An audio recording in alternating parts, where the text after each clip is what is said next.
Les mandalas de Compostelle.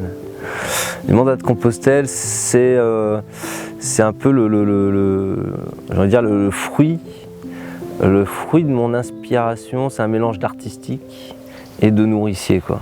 Voilà. J'ai un peu l'âme artistique, donc je voulais pas faire un simple jardin carré, quoi. Et l'idée, c'était j'avais besoin de me sentir bien dans un lieu où j'allais passer du temps, beaucoup de temps. Et du coup, quand on passe beaucoup de temps quelque part, que ce soit dans sa maison ou dans son jardin, faut faire en sorte que ça se passe bien et qu'on se sente bien. Et moi, j'avais besoin de faire un truc à mon image. C'est très intuitif. Voilà. Il n'y a pas eu de plan de fait avant, il n'y a pas eu de... Les plans que j'ai faits, je les ai toujours faits une fois que les dessins étaient déjà dessinés. En fait, c'était déjà dessiné sur le sol, que je redessinais moi sur papier pour prendre une dimension extérieure à ce que je faisais, pour prendre du recul un petit peu. Je suis arrivé là, au départ, pour reprendre un peu les bases, je faisais un jardin chez mes parents. Je prenais un peu trop de place sur la pelouse de mon père, qui m'a suggéré d'aller trouver un endroit où je pourrais m'exprimer entièrement. Il m'a un peu poussé finalement, et merci à lui, à m'émanciper et à trouver un lieu. En fait, voilà. Et je connaissais les agriculteurs qui étaient à côté, qui élevaient des chevaux, et je leur ai parlé de mon projet, que j'avais besoin de minimum 1 hectare pour pouvoir vraiment m'exprimer pleinement. Il me fallait minimum 1 hectare, et ils avaient 2 champs, dont celui-là en fait, et dans un champ très humide, compacté, hydromorphie une grosse partie de l'année.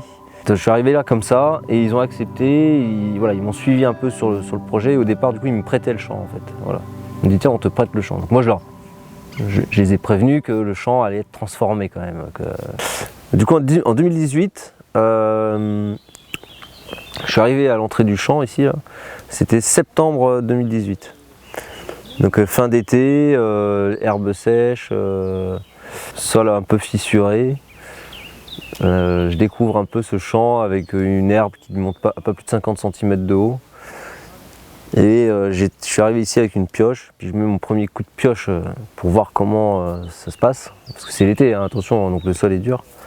Et en fait là il était très dur, très dur. C'est-à-dire que même avec la pioche, j'arrivais pas à faire un trou digne de ce nom, quoi. Bon, manière, j'avais pas le choix, j'avais que ce champ là où je pouvais faire quelque chose, donc oui, je prends. Et gros challenge, parce que je passais d'un jardin qui faisait 500 mètres carrés à un jardin qui fait 1 hectare 2. Et ça fait un peu peur en fait d'arriver sur une telle surface, quoi faire, que faire, comment faire, par où commencer. C'était un peu long. Et puis j'avais pas toutes les connaissances que j'ai aujourd'hui, quoi. Donc du coup, voilà, c'est un peu flippant, quoi. Donc après ces quelques mois de réflexion, voilà, je me lance sur un modèle circulaire avec une mare au centre. Donc là, à ce moment-là, c'est toujours pas mandala, hein. Là, c'est vraiment un rond, une mare au centre, des cultures qui partent en soleil en fait tout autour. Le concept est simple, efficace. L'idée, c'est de pouvoir prendre l'eau de la mare et arroser mes cultures et avoir toujours la même distance. Voilà, chose que tu n'as pas sur un rectangle, parce que du coup, un rectangle, les distances sont... Voilà. Donc je pars là-dessus, et pendant 1 an, en fait, les mandalas de Compostelle, pendant 1 an, vont s'appeler le terrain, le jardin, le chantier, suivant les différents moments en fait, de travaux, hein. Quand il y a une mini-pelle, c'est un chantier, parce que pour la mare, il y a une petite mini-pelle qui est venue. Et je dessine en fait ce jardin comme ça. Donc je commence avec une tondeuse pour faire le cercle. Et puis après j'ai commencé à monter la petite serre qui m'aura servi au départ de pépinière, d'abri de jardin, d'atelier, voilà. Ça aurait presque pu finir en habitat. Ça aurait presque pu. Dans ma folie, j'aurais pu à un moment donné me dire je mets un hamac et puis je dors sur place, quoi. Donc de ce rond, en fait un jour j'ai un copain qui vient et qui me dit oh, il est trop bien ton mandala et tout, il est énorme. Du coup c'est là où je me dis c'est quoi un mandala? Je savais pas ce que c'était qu'un mandala. Et du coup il m'explique et tout, il me dit bah c'est ça là, c'est ta forme géométrique avec ta mare au centre et tout ça, ça fait un dessin en fait, ça s'appelle un mandala. Ok, d'accord. Donc moi, de nature curieuse, je fais quoi? Je vais chercher, c'est quoi un mandala? Hop, YouTube, Google, qu'est-ce qu'un mandala? Et puis je commence à me documenter là-dessus, à savoir ce que c'est et tout. Et puis en fait, un mandala, je lis plein de choses là-dessus.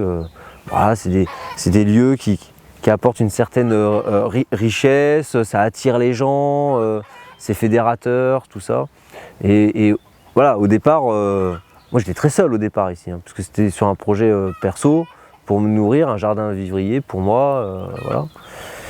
Et au fur et à mesure que je construisais ce jardin, il y a des curieux qui s'arrêtaient, parce qu'effectivement, voilà, il y a un chemin de Compostelle qui passe à côté, et du coup, j'ai des gens qui marchent et qui passent, et du coup, ils voyaient qu'il se passait quelque chose dans ce champ-là, et du coup, ils s'interrogeaient, quoi.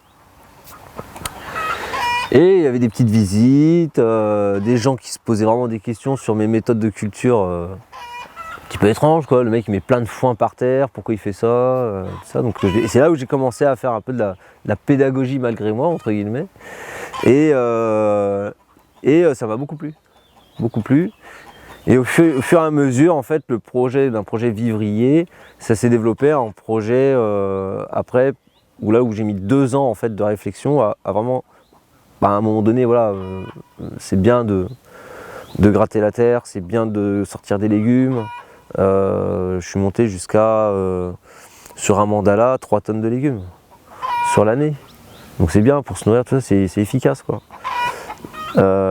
Mais à un moment donné, il y a le côté pro. En fait, je vis dans ce monde, il y a une réalité, et à un moment donné, faut gagner un petit peu d'argent, quoi.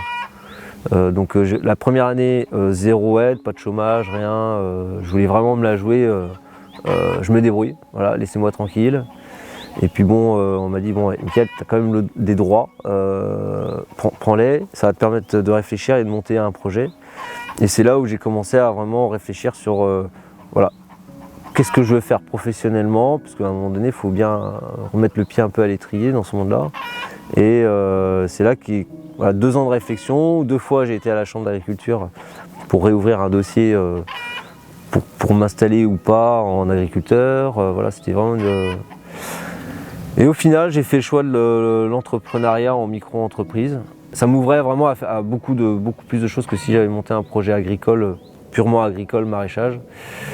Et c'était parti, quoi. L'aventure entreprise, disons, elle a commencé à mûrir dans ma tête au bout de la fin de 2e année. Janvier 2000, là on est encore en 2023. Janvier 2022, du coup je crée les mandalas de Compostelle. Compostelle, compost apostrophe L. Compost, L.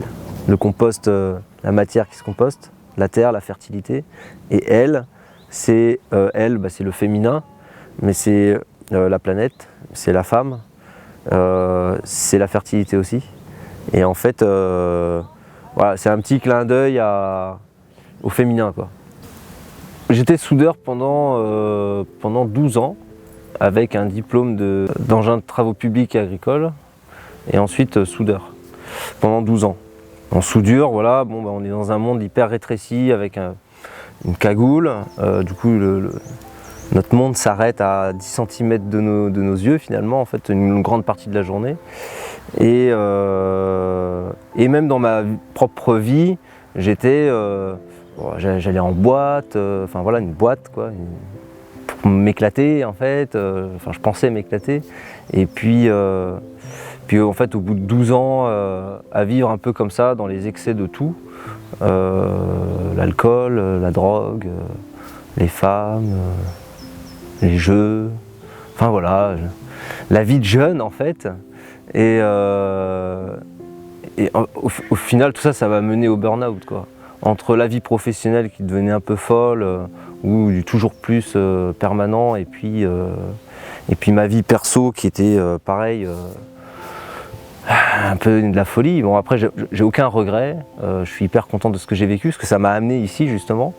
Mais et quand je parle de mon passé, malgré les difficultés, voilà, je garde de très très bons souvenirs, même dans les moments les plus malheureux, hein, je garde de très bons souvenirs. où depuis longtemps, moi je me suis toujours demandé, mais je suis pas né à la bonne époque. Ouais, ça c'est un truc très jeune, je l'ai sorti à mes parents, quoi. J'ai dit, mais je suis pas né à la bonne époque, moi. C'est quoi, qu'est-ce que je dois faire ici? Pourquoi je suis là? C'est comme si j'avais un besoin d'une mission, tu vois, pour exister. Et jusqu'au jour où en fait je me suis rendu compte que la mission c'était à moi de me la donner, quoi. Ouais, c'était à moi de me mettre un but, de me donner un sens à tout ça. Et en fait c'est de fil en aiguille, en fait, de par les rencontres, de collègues que je trouvais un peu tordus, de leur manière de penser. Alors sur le moment, voilà, ça n'a pas fait titre, mais au fur et à mesure que j'avançais dans ma vie, de futur adulte et adulte, parce que moi je suis devenu adulte vers 30 ans, hein. Avant j'étais un gamin, quoi. Enfin, et du coup tout ça amène à des questionnements, entre les rencontres, les lectures, les moments où je me suis retrouvé par la randonnée, marcher en solitaire. J'ai fait beaucoup de randonnées dans les Alpes, par exemple, où voilà, quand on se retrouve seul au milieu de la montagne, au milieu de cette gigantesque nature magnifique, voilà, on a le temps de se retrouver, et quand on se retrouve, on se pose des questions et puis on avance, quoi, en fait, finalement. Donc j'ai avancé. Et quand on fait une randonnée, mais la randonnée, je trouve ça super, en fait, pour avancer dans la vie, parce que quand tu pars sur le chemin, tu as plein de choix possibles, en fait. Quand c'est dur, tu peux faire demi-tour, mais à un moment donné, tu as tellement avancé dans ton chemin de vie, tu peux plus faire demi-tour, tu es obligé d'avancer, et tu continues, et après c'est dans la tête, et tu y vas, et tout ça m'a vraiment aidé à moi à me construire, en fait, en tant qu'homme, finalement, et à devenir adulte. C'est long, j'ai commencé à vouloir changer, je sais pas, je devais avoir 25 ans, donc ça a mis déjà 5 ans. Grosso modo, ma dernière cuite, c'est pour mes 30 ans, et j'avais pas envie, mais bon, il y a eu la pression, et j'ai fini par craquer, et j'ai dit, bon, ok, vous voulez que je me la prenne? Bon, je me la prends, voilà, et c'est pour mes 30 ans, et ça a été la dernière. Et depuis ça va faire 6 ans là que, voilà, j'ai plus fait d'abus de ce genre-là. Et c'est là-dessus, en fait, quand j'ai fait mon burn-out, en fait, les premières questions, alors, quand je dis burn-out, c'est pas genre la petite dépression. Ça a été, je ne pouvais plus aller travailler.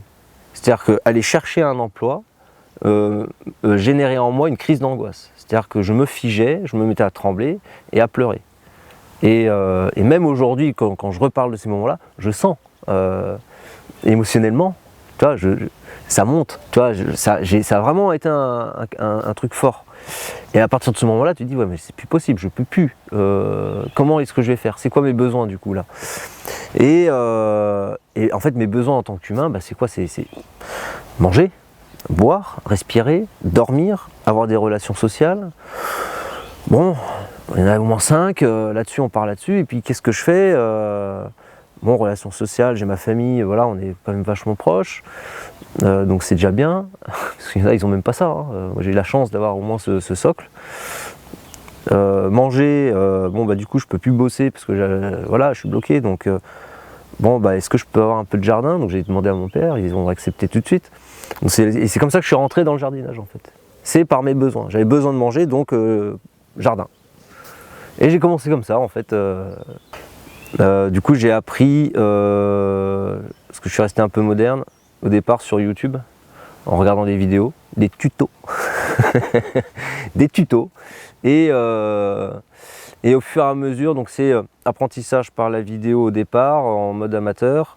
Par contre, c'est j'apprends, j'applique, j'apprends, j'applique, mais dans la foulée, c'est-à-dire que j'avais pas le temps la journée, donc la nuit je regardais les vidéos, la journée j'appliquais.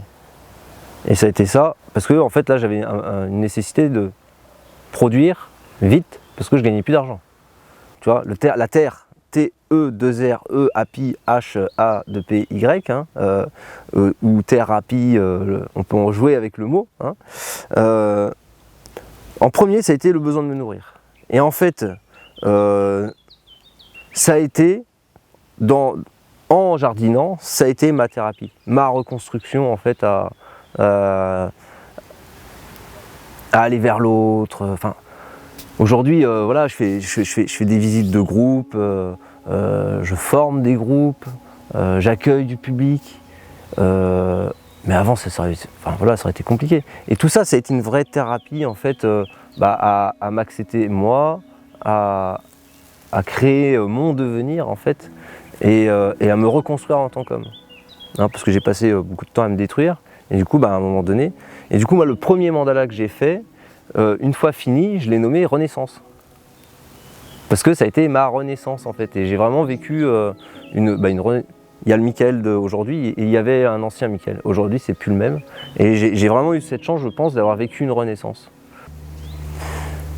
La femme a ce don incroyable de donner la vie. C'est incroyable. Et en tant qu'homme, je trouvais ça magnifique de voir ma femme porter ses enfants et leur donner la vie en fait. Enfin, c'est magnifique, c'est super beau. Et puis il y a ma mère, et puis il y a toutes les autres femmes. Il y a toutes ces autres femmes, toutes ces femmes que j'ai pu blesser, par exemple, que j'ai pu aimer. Toutes les femmes, en fait. La femme, c'est vraiment un élément sur Terre que je respecte beaucoup et que je pense qu'on devrait tous beaucoup plus respecter. Les grands changements viennent des femmes sur la planète.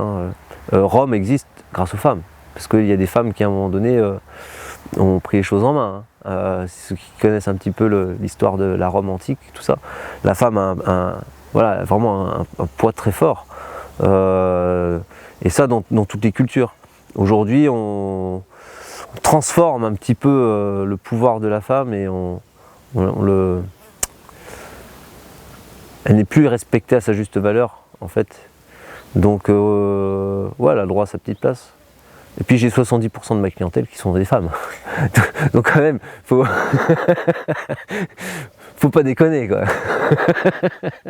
Après chacun a sa vision de la vie, mais pour moi vivre ça va de l'infiniment petit à l'infiniment grand. Et c'est par exemple, ce matin je suis arrivé ici, le premier truc c'est le bruit, les oiseaux, et entendre cette nature qui se réveille, c'est ça la vie. C'est d'un seul coup je lève les yeux et je vois quoi, les nuages, par exemple ce matin les nuages étaient super beaux avec des belles formes, ça faisait des belles vagues et tout, ça m'a apaisé. Juste, c'est des petits trucs en fait, et il n'y a rien d'extraordinaire dans ce qui me fait vibrer, dans ce qui me fait vivre, c'est tous les petits trucs. C'est regarder quelqu'un dans les yeux, voir le vivant dans le regard de quelqu'un, tu vois, enfin je sais pas, c'est tous ces petits trucs là de la vie qui fait que ça va donner un sens à tout, à moi et à ce qui m'entoure finalement en fait. Et je me suis un peu délesté de justement tout ce qui pouvait polluer tout ça, la musique forte, les trucs. Vraiment, je me suis recentré en fait, recentré et en même temps ouvert à fond, mais recentré. Il y a du changement. Alors moi, je reste quand même vachement les pieds sur terre. Il y a du changement parce que je vois de plus en plus de monde qui viennent ici, qui s'y intéressent, qui se posent des questions, de tout milieu. Il y a des personnes déjà très dans une démarche de changement en fait, qui viennent ici. Et il y a des personnes qui sont complètement un peu, entre guillemets, j'ai envie de dire, ignorants de ce changement en fait qui est en train de se passer. Du coup ça me ramène un peu sur une espèce de réalité. C'est-à-dire que oui, le monde change, mais il reste quand même beaucoup de personnes à... J'ai pas envie de dire convaincre, parce que ça sert à rien de convaincre. Il y a encore pas mal de changements à créer quoi, dans notre société. Même s'il y a un mouvement qui se met en marche. Et puis de toute manière, autant au tout départ dans mon évolution, on va dire il y a 6 ans, 7 ans, où j'étais un petit peu j'étais énervé, en fait. Je voulais que les choses changent vite. Mais vite, il fallait que ça soit radical, il fallait que ça change tout de suite. Aujourd'hui, je suis plus dans une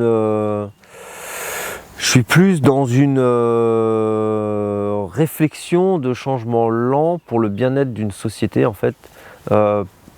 Et je vais utiliser une comparaison que j'aime bien faire, c'est prenez un élastique, d'accord, Vous prenez deux personnes qui vont tenir un élastique et qui vont le tendre. D'accord ? Et l'élastique hyper tendu, là, c'est notre société. Voilà, on est sur un fil hyper tendu. Et là, vous dites, il y en a un qui ne veut pas changer et l'autre qui veut changer. Et celui qui veut changer, il va lâcher l'élastique. Parce qu'il ne veut plus faire partie de cette société. Donc il lâche l'élastique. Qu'est-ce qui va se passer ?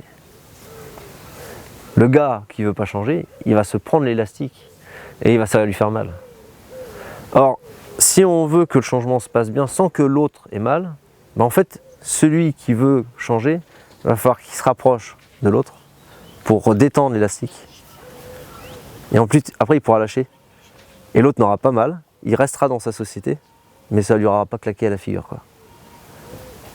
Voilà, c'est comme ça que j'aime bien imager en fait ce changement qui doit se faire, mais il doit se faire dans la lenteur.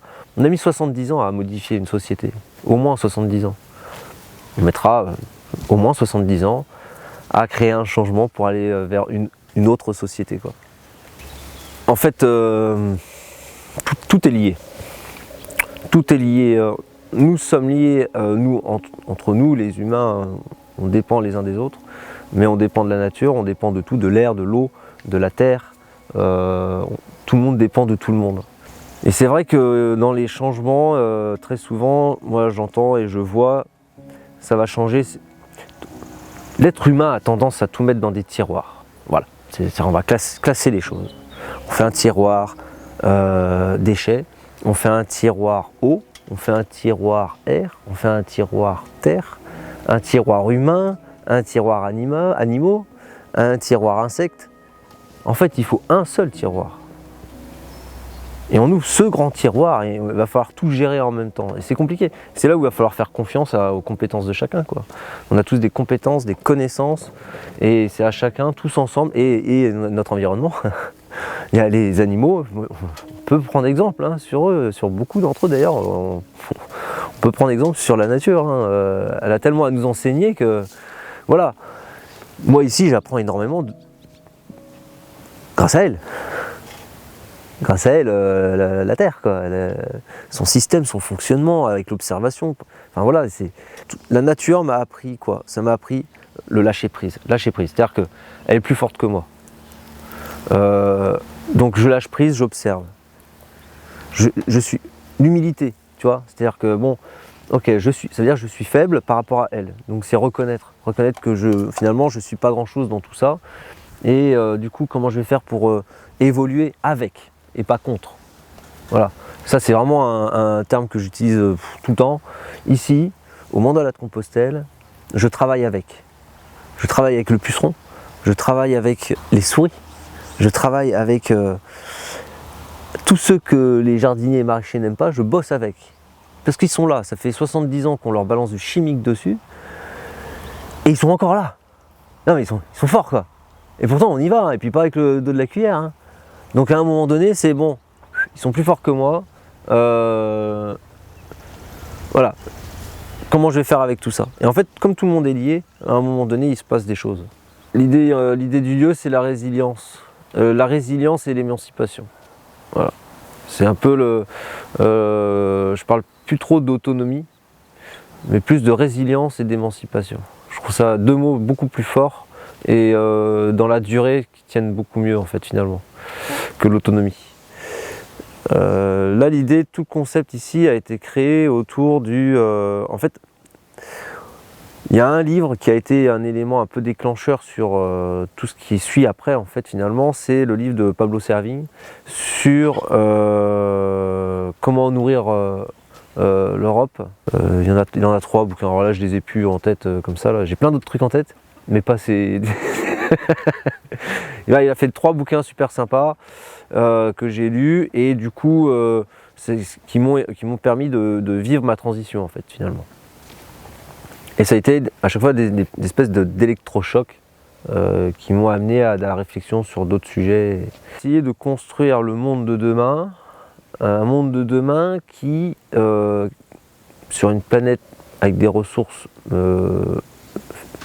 finies, ou qui ne sont pas infinies, et du coup, comment faire pour accompagner ce changement. Voilà, en gros c'était ça la démarche. Donc, dans cette démarche, il a fallu jouer avec plein d'éléments différents. Déjà, essayer de penser à un système sans pétrole, ou avec un minimum de pétrole. Donc, par exemple, à chaque fois que j'ai fait une mare, avant de faire une mare, j'ai commencé à la faire à la main. Pioche, pelle, pour me rendre compte un peu de... Paulo Servigne parle de 400 esclaves. On a 400 esclaves avec nous, en fait, pour pouvoir réaliser tout ce qu'on fait grâce au pétrole. Ouais. Faire une mare à la main, il faut 400 esclaves pour la faire tranquillement à la même vitesse qu'une mini-pelle, quoi. Ça, je m'en suis rendu compte. Et non, mais c'est vrai, en fait, c'est en refaisant tout ça, soi-même à la main, qu'on peut se rendre compte, en fait, de toute la facilité que nous apporte cette énergie, qui est le pétrole, le gaz et l'électricité. Voilà, ça... Et du coup, quand on l'a pu, cette énergie, bah, finalement, on a ces 400 esclaves. Pourquoi esclaves? Ça peut être 400 juste humains qui bossent ensemble. Donc demain, en fait, l'idée, ça va être de recréer du lien. Que les gens se retrouvent, se fassent ou refassent confiance, acceptent de bosser les uns avec les autres. Le partage de connaissances. Quand je forme un groupe sur la reproduction des végétaux et que je leur explique les principes d'hybridation au niveau des semences, tout ça, c'est pas juste pour leur faire un partage de connaissances, c'est pouvoir derrière créer un réseau, créer du lien entre les gens, que les gens se connaissent les uns avec les autres, pour que demain, on puisse continuer à cultiver une multitude de variétés que individuellement on ne pourrait pas à cause de l'hybridation. Tout simplement.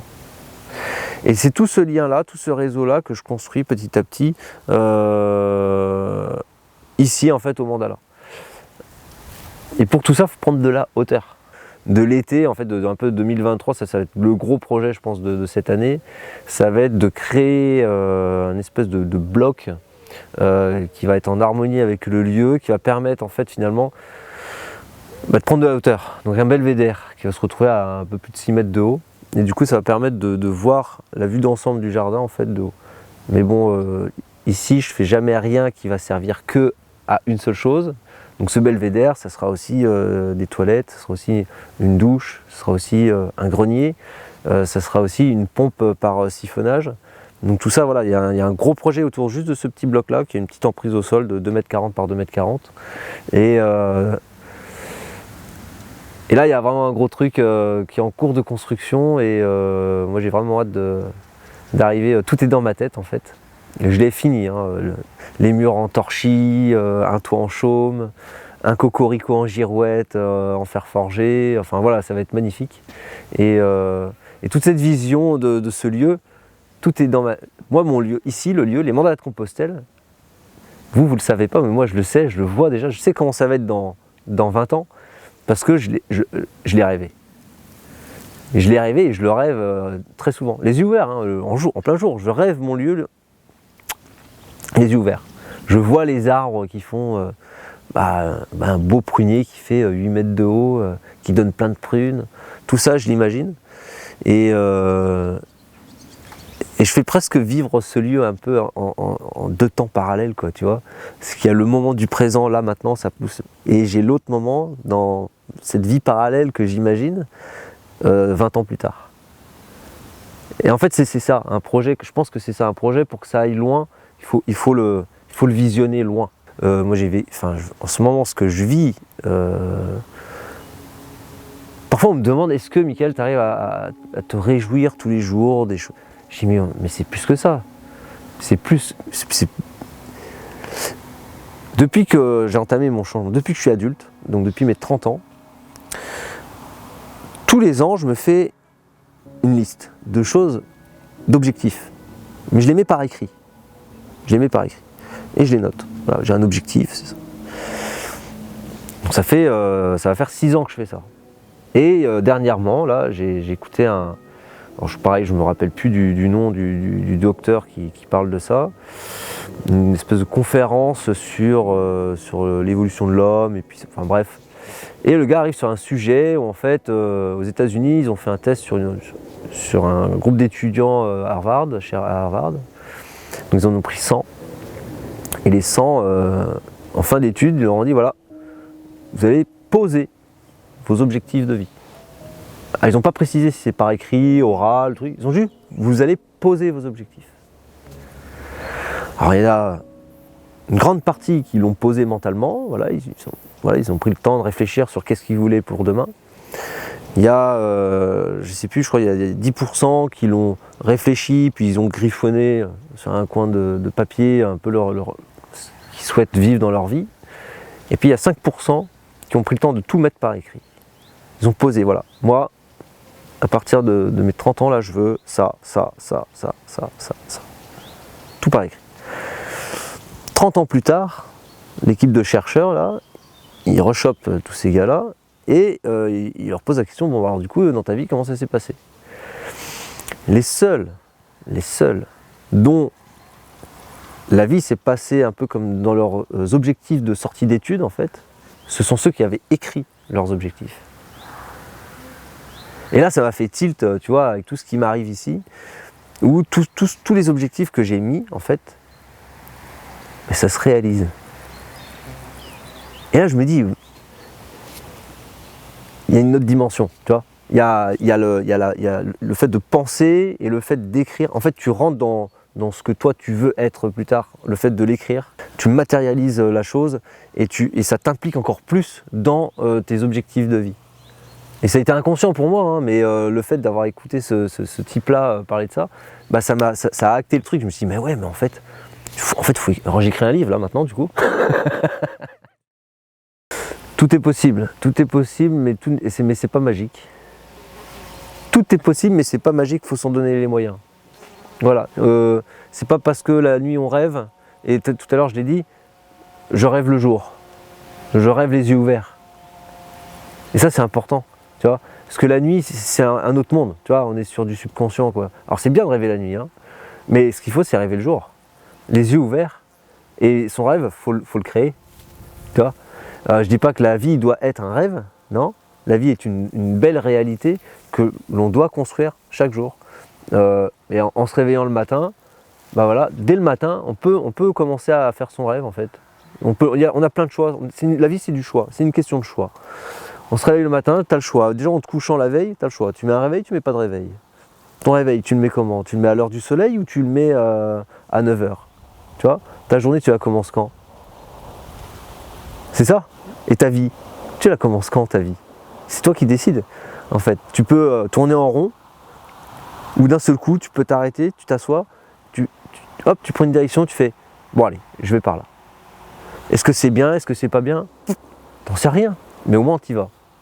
Et puis au fur et à mesure que tu avances, bon bah, de temps en temps tu reprends le temps de te rasseoir. Tu te mets dans un fauteuil et tu fais le point, et là tu te dis voilà, j'ai une patte doigt, droite, gauche. Alors au niveau des cultures au Mandala de Compostelle, déjà il y a une base locale. C'est-à-dire que je suis parti du principe que pourquoi aller chercher loin ce qui pousse autour de moi.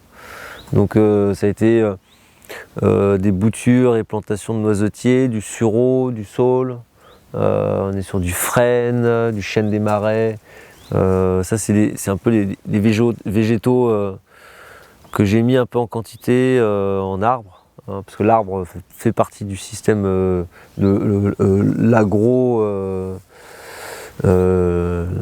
l'agroculture, tu vois, l'agro-maraîchage, l'agroforesterie, l'arbre fait partie du vivant.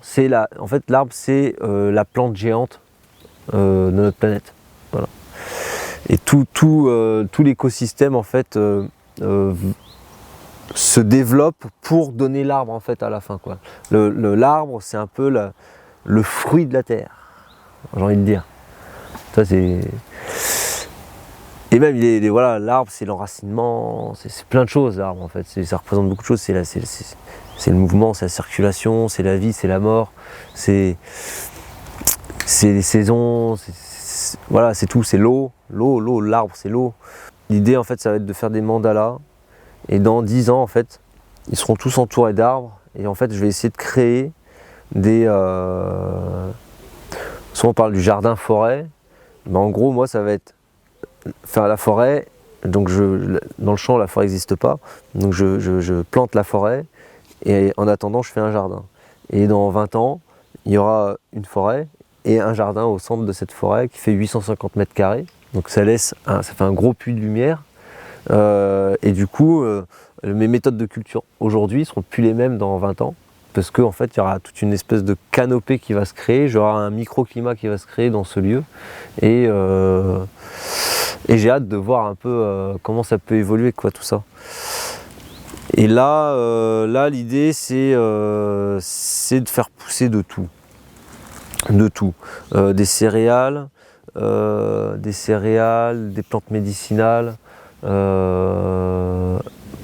des plantes aromatiques, des fleurs, des légumes, des plantes ornementales. Parce que oui, le beau fait partie du vivant et le vivant est beau.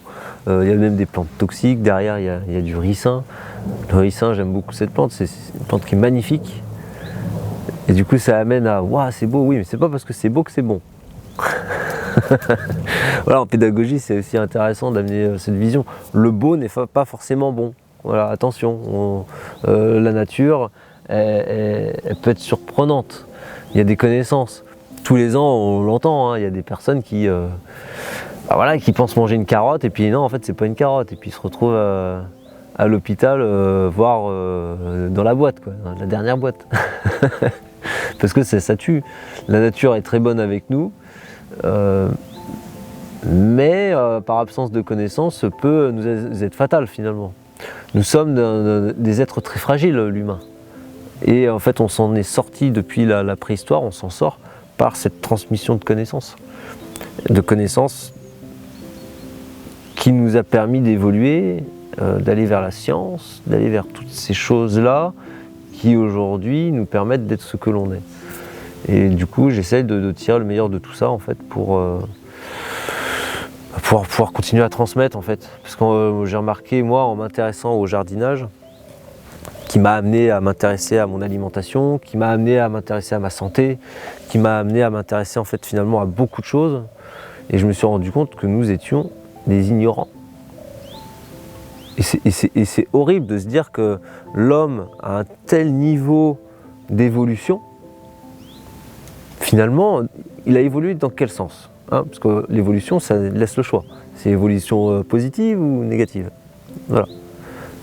Comment a-t-on évolué, quoi? Comment a-t-on évolué quand on voit les connaissances qu'avaient les anciens sur certains domaines et aujourd'hui, une telle ignorance sur ces domaines-là qui sont finalement hyper importantes. Enfin, je veux dire, la santé, c'est la vie, c'est ce qui permet d'être bien sur le long terme, quoi. L'alimentation, toutes ces connaissances sur, le fait, c'est horrible. Ou même sur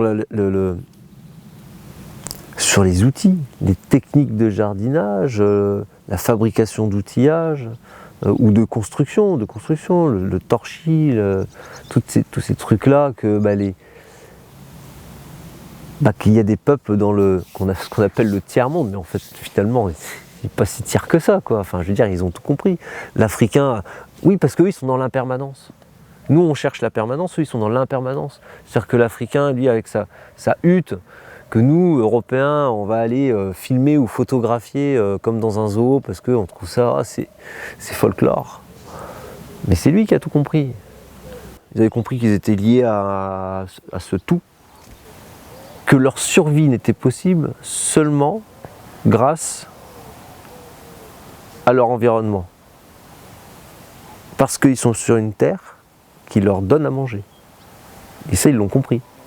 Donc, on crache pas dans la main qui nous donne à manger. L'arbre, on le coupe pas pour le couper, quoi. Pour faire des planches, on va réfléchir un petit peu avant, quoi, tu vois. Enfin, on est dans une société qui cherche la permanence, tu vois. Il faut que les choses soient permanentes. Les choses ne doivent pas bouger, ça doit être figé, tu vois. Alors que tout est en permanence. Tout change, tout bouge, en permanence. Les saisons, le climat, lutter contre le climat. Non, on ne lutte pas contre le climat. On évolue avec le climat. Voilà, on respecte la planète, on travaille avec les arbres. Tu vois, on a une société qui détruit, et à côté de ça, on a des peuples qui, eux, vivent juste avec, en fait, finalement, humblement, Alors est-ce que le monde entier pourrait vivre comme eux? Oui, on pourrait tous vivre comme ça. Bon, c'est sûr, va falloir changer. C'est sûr, va falloir changer. C'est-à-dire, la voiture, on va oublier, quoi, tu vois. On retourne sur des déplacements de courte durée, du coup, de courte distance. Alors, a-t-on besoin d'une voiture pour se déplacer sur 10 km? Peut-être qu'un cheval suffirait, quoi, tu vois. Enfin, ça remet en question tout un mode de vie après. Mais c'est le monde de demain. Comment on le voit, le monde de demain? Est-ce qu'on part en vacances dans le monde de demain? Tu vois, ça aussi, c'est la question. C'est quoi, c'est les vacances? Moi, souvent, on me dit, tu pars jamais en vacances? Je dis, mais je suis en vacances. Non, mais les vacances, c'est un état d'esprit, tu vois. Tu prends des vacances parce que tu as besoin de vacances. Mais moi, j'ai pas besoin de vacances. Je le suis en vacances parce que je suis bien dans ce que je fais. Donc si chaque humain arrive à s'orienter dans un domaine où il est bien, du coup il n'a plus besoin de vacances. Alors oui, je suis fatigué, mais c'est pas les vacances qui vont me reposer. La preuve, hein, c'est que les gens, ils ressortent de vacances, ils sont encore plus crevés qu'avant, quoi, tu vois. Enfin, c'est inefficace ce système. Donc vaut mieux être bien toute l'année et prendre des vacances pour faire plein de trucs que tu n'as pas le temps de faire. Et puis te reposer, limite quand tu... Enfin d'ailleurs, le mot travail, bon... Voilà, le labeur, le travail, enfin je veux dire, il n'y a rien de très excitant dans ces mots-là, quoi, tu vois. Moi ici je m'épanouis, je construis, j'évolue, je rêve, les yeux ouverts, je rêve. Tu vois, c'est ça. Quand je vois des personnes âgées qui viennent qui me disent « Ah, nous on est à la retraite », je dis « Oui, moi aussi ». Ah bon? Bah oui, et puis là je fais pousser du saule, ça c'est pour ma retraite en fait, c'est pour travailler. Je ferai des paniers, je travaillerai. Et ici, je vais essayer de ramener les gens à avoir un autre rapport avec le temps. C'est-à-dire que le gars pressé, il s'est trompé d'endroit, quoi. Voilà. Le temps moyen passé au mandala, c'est 1 heure. C'est 1 heure. Parce que ici, l'idée, c'est de prendre le temps. Parce qu'on court, on passe notre temps. Même moi, je cours. Je cours, mais je cours dans un environnement qui est quand même assez cool. Du coup, voilà, je cours dans mon petit paradis finalement. Et l'idée, c'est de permettre aux gens de s'arrêter ici, d'échanger, avoir du partage de connaissances et tout ça autour du vivant. Voilà. C'est-à-dire que moi, je ne vends pas de légumes, je ne suis pas maraîcher. Je ne vends pas de légumes, je vais vendre des plantes qui vont soigner les gens, je vais vendre. Mais quand manger sainement, c'est se soigner. Et du coup, qu'est-ce que je vais faire? Je vais parler du légume, de comment il a été cultivé, pourquoi je l'ai cultivé comme ça.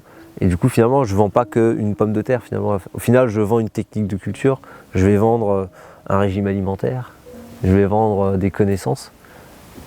Et en fait, c'est ça j'ai réussi à allier tout ça en fait, dans ma passion, dans mon travail passion finalement, que ce que je fais ici, quoi. Moi, je suis plein d'espérance. Sinon, je ne ferais pas ce que je fais. Si j'étais pas plein d'espérance, je pense que ça irait pas bien dans ma tête. Ça irait vraiment pas bien. Je suis plein d'espérance et quand je regarde autour de moi, c'est vert, quoi. Moi, je suis dans la nature en permanence. Donc, je vis les saisons. Je vis le temps qui passe à la vitesse réelle.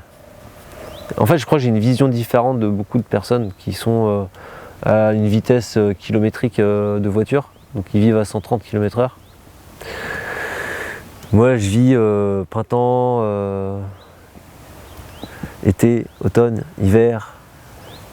C'est paradoxal parce qu'en fait, tu vois, moi, je vis le moment présent, c'est-à-dire que j'ai ma plante qui pousse. Là, j'ai ma laitue, mon pied de tomate, mes concombres sont là, ils poussent.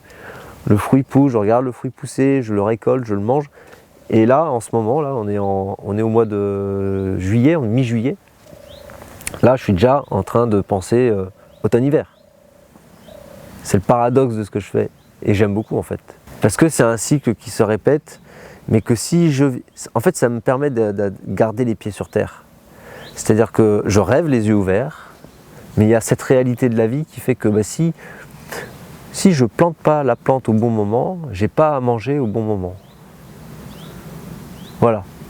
Je suis lié à ce cycle et je dois anticiper tout ça. Donc tout ça, c'est des connaissances et je suis obligé en permanence. Je passe mon temps à semer. Mes bacs de semis sont pleins de semis tout le temps. Il y a des petites pauses et des variations, mais j'ai tout le temps une graine qui germe quelque part, en permanence. Et sinon, à un moment donné, j'ai plus à manger, quoi. Tu vois, donc tout le temps, tout le temps, tout le temps, tout le temps, tout le temps, tout le temps. Rêvez les yeux ouverts. Rêvez votre vie, mais les yeux ouverts. La nuit, c'est fait pour dormir.